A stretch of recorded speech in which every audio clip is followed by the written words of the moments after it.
Okay, hi, I'm Tony Jones. Here's a bonus question we couldn't fit on Q&A. It's from Athena Pavlis-Gord. G'day, panel. I registered with several talent agencies in Sydney over the years.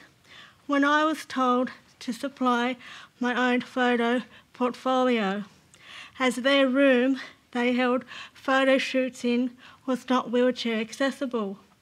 I did that. When I eventually got called up for an audition for a commercial, I was told that they were being held upstairs. I asked if they could move my audition to a more accessible venue. They said they would get back to me. I'm still waiting.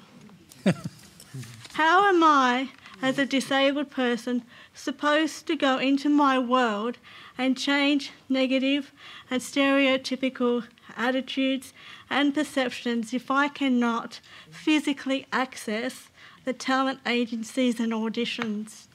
Kieran, we'll start with you. It must be a familiar it is. Story, this one. It is.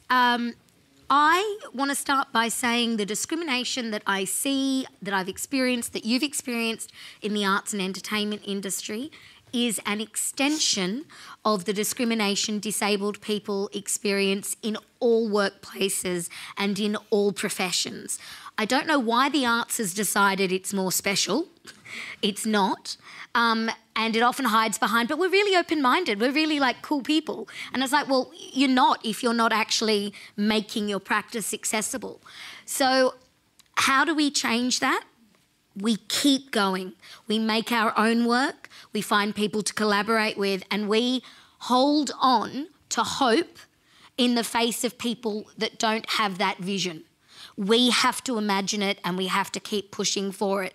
And that's a really difficult thing because sometimes I think disabled people are expected to be superhuman, you know?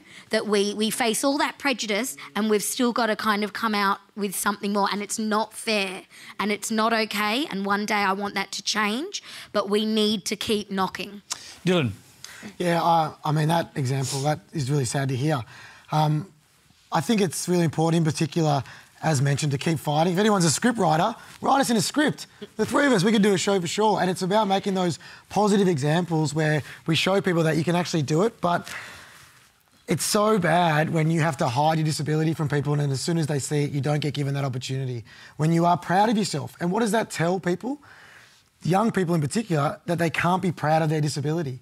It breaks my heart when I meet young people that are like me in a wheelchair or maybe got Down syndrome or whatever it is, and they go, I'm not disabled. And I go, well, clearly you are.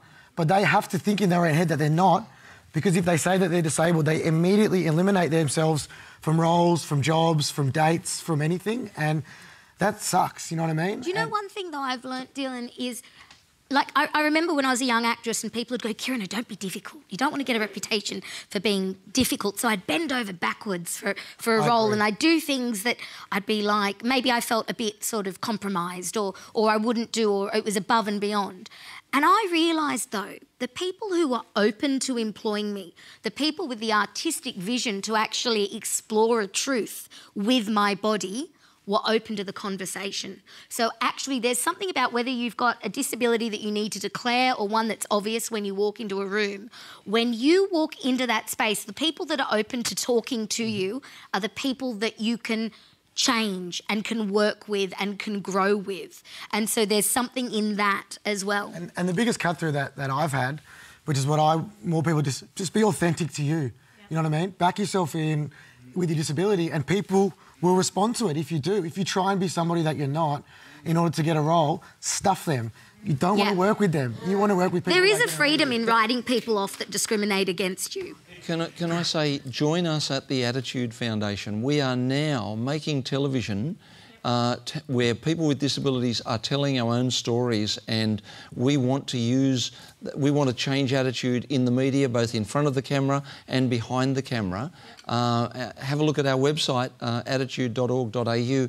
We're in the business of doing what you want to do. We'd love to have you with us. Yeah, you're on my list to do. Fantastic. Sorry, guys, we're going to have to leave it there. Thank you so much for your question, Athena.